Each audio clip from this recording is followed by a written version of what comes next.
warahmatullahi wabarakatuh dan selamat siang. Sebelumnya saya mengucapkan banyak terima kasih kepada dosen pengampu mata kuliah Psikologi Pendidikan karena telah memberikan kesempatan kepada kelompok kami untuk melakukan presentasi pada siang hari ini. Baik, untuk mengefisienkan waktunya, izinkan saya memperkenalkan kelompok 5, yakni saya sendiri Noviana Maftuha, NIM 2022-6169 sebagai moderator pada siang hari ini, dan ada pemateri 1, pemateri 2, dan pemateri 3. Perkenalkan, nama saya Rizka Piliatina Putri, NIM 2022-60098 sebagai pemateri 1. Saya Kurnia Malaya Linda, NIM 2022-60097 sebagai pemateri 2. Perkenalkan, saya Aura Nirwana dengan NIM 2022-60073 sebagai pemateri ketiga. Baik, itu tadi perkenalan kelompok dari kami. Nah, sebelum memasuki materi nih, kalian tahu nggak sih apa itu konstruktivisme? Nah, konstruktivisme itu sendiri merupakan teori belajar mengedepankan peningkatan konseptual bagi pembelajaran. Nah, untuk melengkapi lebih lanjut, apa sih itu teori konstruktivisme? Siapa-siapa saja tokoh-tokoh di dalamnya, apa aplikasi-aplikasinya, apa implikasi-implikasinya. Nah, langsung saja ke pemateri 1, saya persilahkan. Apa sih konstruktivisme itu? Konstruktivisme adalah suatu upaya membangun tata susunan hidup yang berbudaya modern. Konstruktivisme juga merupakan landasan berpikir kontekstual. Teori belajar konstruktivisme didefinisikan sebagai pembelajaran yang bersifat generatif, yaitu tindakan mencipta sesuatu makna dari apa yang dipelajari. Asumsi-asumsi dan perspektif.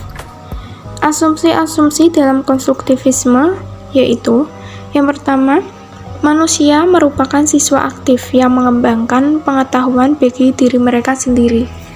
Kedua, guru sebaiknya tidak mengajar dalam artian menyampaikan pelajaran dengan cara tradisional. Selanjutnya, perspektif. Terdapat 3 perspektif dalam konstruktivisme, yaitu yang pertama, konstruktivisme eksogenus, penguasaan pengetahuan dalam mempresentasikan sebuah konstruksi ulang dari struktur yang berada di dunia eksternal. Kedua, konstruktivisme endogenus, pengetahuan berada pada level yang lebih abstrak dan dibangun melalui aktivitas mental dari dalam diri sendiri. Dan yang ketiga, konstruktivisme dialektikal, berdasarkan pengalaman individual dengan interaksi sosial. Teori perkembangan kognitif Piaget. Perkembangan kognitif adalah tahapan-tahapan perubahan yang terjadi dalam rentang kehidupan manusia untuk memahami, mengolah informasi, memecahkan masalah, dan mengetahui sesuatu. Menurut Piaget di dalam Santrok tahun 2017, anak secara aktif membangun sistem pengertian dan pemahaman tentang realitas dan interaksi. Anak juga secara aktif membangun pengetahuan dengan terus-menerus dengan mengasimilasikan dan mengakomodasikan informasi baru. Pengalaman fisik dan manipulasi lingkungan memiliki peran agar terjadi perubahan perkembangan. Dan interaksi sosial dengan teman sebaya juga dapat membantu memperjelas pemikiran dan membuatnya semakin logis. Asumsi-asumsi dasar Piaget. Pertama, anak-anak merupakan seorang pembelajar yang aktif dan juga termotivasi. Kedua, anak-anak mengkonstruksi pengetahuan yang mereka dapat berdasarkan dengan pengalaman. Ketiga, anak-anak ketika belajar melalui 2 proses yang saling melengkapi, yaitu asimilasi dan akomodasi. Asimilasi adalah penyerapan informasi baru dalam pikiran. Akomodasi adalah menyusun kembali struktur pikiran karena adanya informasi baru, sehingga informasi tersebut mempunyai tempat. Keempat, anak ngayong.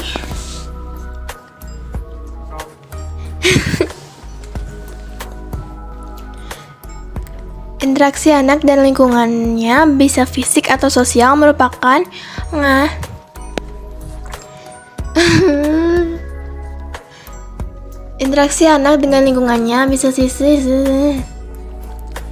Interaksi anak dengan lingkungannya bisa fisik atau sosial merupakan faktor yang paling penting bagi perkembangan kognitif anak.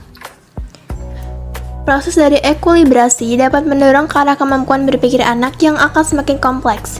Ekuilibrasi diartikan sebagai kemampuan yang mengatur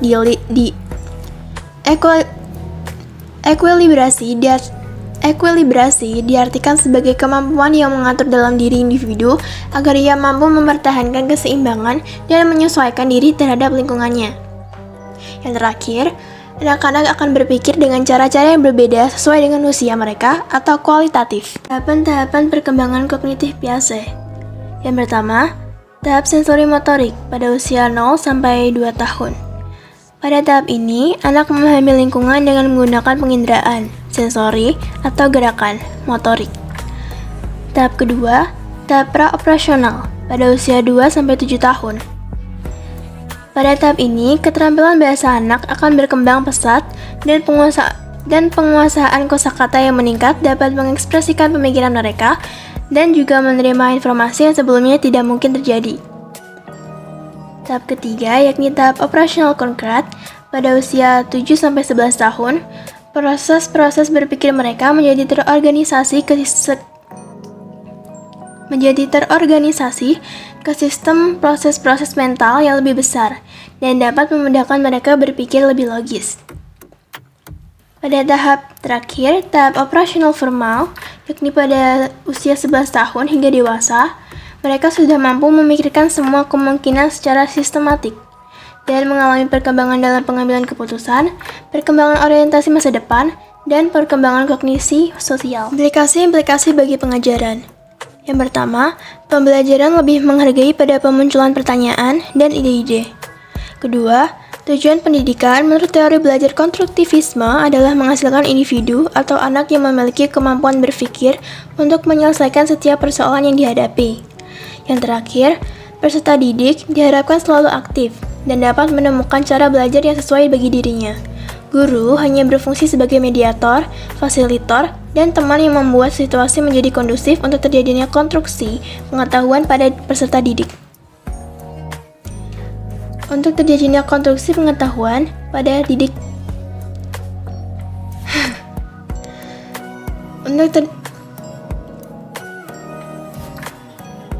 Untuk terjadinya konstruksi pengetahuan pada diri peserta didik. Teori sosiokultural Vygotsky. A. Latar belakang. Lev Vygotsky adalah seorang psikolog kenamaan Rusia awal abad 20 yang mana tulisannya memberikan pengaruh signifikan pada pengembangan teori sosial pada awal abad 21. Vygotsky meyakini bahwa orang-orang dewasa di masyarakat mendorong perkembangan kognitif anak secara sengaja dan sistematis. Vygotsky menekankan pentingnya masyarakat dan budaya dalam mendorong pertumbuhan kognitif, sehingga teorinya terkadang disebut sebagai perspektif sosiokultural. B. Prinsip-prinsip dasar. Teori Vygotsky menekankan interaksi faktor interpersonal atau sosial, budaya, historis, dan individu sebagai kunci perkembangan manusia. Interaksi dengan orang-orang di lingkungan dapat merangsang proses perkembangan dan mendorong pertumbuhan kognitif. C. Zona perkembangan proksimal. Perkembangan kemampuan seseorang dapat dibedakan ke dalam dua tingkatan, yaitu tingkatan yang pertama, tingkat perkembangan aktual yang tampak dari kemampuan seseorang untuk menyelesaikan tugas-tugas atau memecahkan berbagai masalah secara mandiri. Tingkatan kedua yaitu tingkat perkembangan potensial. Tingkat perkembangan potensial ini tampak dari kemampuan seseorang untuk menyelesaikan tugas-tugas dan memecahkan masalah ketika di bawah bimbingan orang dewasa atau ketika berkolaborasi dengan teman sebaya yang lebih kompeten. D. Aplikasi-aplikasi teori sosio-kultural Vygotsky. Pertama, pada setiap perencanaan dan implementasi pembelajaran, perhatian guru harus dipusatkan kepada kelompok anak yang tidak dapat memecahkan masalah belajar sendiri. Yang kedua, diperlukannya bimbingan dari orang dewasa atau teman yang lebih kompeten. Yang ketiga, lebih memperhatikan kelompok anak yang masih mengalami kesulitan meskipun telah diberikan berbagai bantuan. Dan yang terakhir, pelajar mengkonstruksi pengetahuannya melalui berinteraksi dengan temannya atau cooperative learning. Jadi dapat kita simpulkan bahwa teori belajar konstruktivisme adalah sebuah teori pendidikan yang mengedepankan peningkatan perkembangan logika dan konseptual pembelajar. Nah, kita sebelumnya sudah membahas mengenai tentang behaviorism, kognitif, konstruktivisme. Nah, apa sih itu perbedaan antara behaviorism, kognitif, dan konstruktivisme? Perbedaannya ada kalau di behavioris pada kata what, apa faktor yang ada, dan kognitif bagaimana, how, prinsip dan proses suatu pengetahuan baru, dan konstruktif why, mengapa, penalaran tingkat tinggi. Keunggulan teori belajar konstruktivisme dibandingkan teori belajar lainnya yaitu menuntut keaktifan peserta didik untuk menemukan pengetahuan berdasarkan kematangan kognitifnya. Teori belajar ini fokus pada kesuksesan peserta didik terhadap sesuatu yang telah ditugaskan. Peserta didik dituntut untuk berpikir secara sistematis sehingga bisa membangun pengetahuan secara komprehensif. Nah, implikasi teori konstruktivisme adalah aliran ini lebih menekankan bagaimana siswa belajar, bukan bagaimana guru mengajar. Sebagai fasilitator, guru bertanggung jawab terhadap kegiatan pembelajaran di kelas. Di antara tanggung jawab guru dalam pembelajaran adalah menstimulasi dan memotivasi siswa. Apa yang dimaksud teori belajar konstruktivisme dan bagaimana penerapannya? Nah, penerapannya sendiri ini pandangan konstruktivisme mengemukakan bahwa lingkungan belajar sangat mendukung munculnya berbagai pandangan dan interpretasi terhadap realitas, konstruksi pengetahuan, serta aktivitas-aktivitas lain yang didasarkan pada pengalaman. Kita mengetahui bahwa kita pernah belajar daring dan lain sebagai halnya. Nah, saat kita daring ini penerapan teori konstruktivisme dalam pembelajaran daring selain menggunakan media dan modal pembelajaran 5M dalam penelitian ini diharapkan mampu membuat siswa lebih aktif dan guru sebagai fasilitator menjadi lebih inovatif sehingga tujuan pendidikan dapat tercapai dengan maksimal meski di tengah pandemi COVID-19. Mengapa konstruktivisme sangat penting dalam proses pembelajaran? Nah, konstruktivisme ini diharapkan dapat memberikan inspirasi positif terhadap program pembaharuan dalam proses pembelajaran sains, khususnya bagi anak usia sekolah dasar. Saat ini, konstruktivisme yang dalam beberapa hal sering disebut sebagai metode pembelajaran interaktif dan terus dikembangkan. Sekian presentasi dari kelompok kami. Kami ucapkan banyak terima kasih. Jika ada perkataan yang salah, kami mohon maaf. Jika ada jarum yang patah, jangan simpan di dalam laci. Jika ada perkataan saya yang salah, jangan simpan di dalam hati. Sekian, wassalamualaikum warahmatullahi wabarakatuh.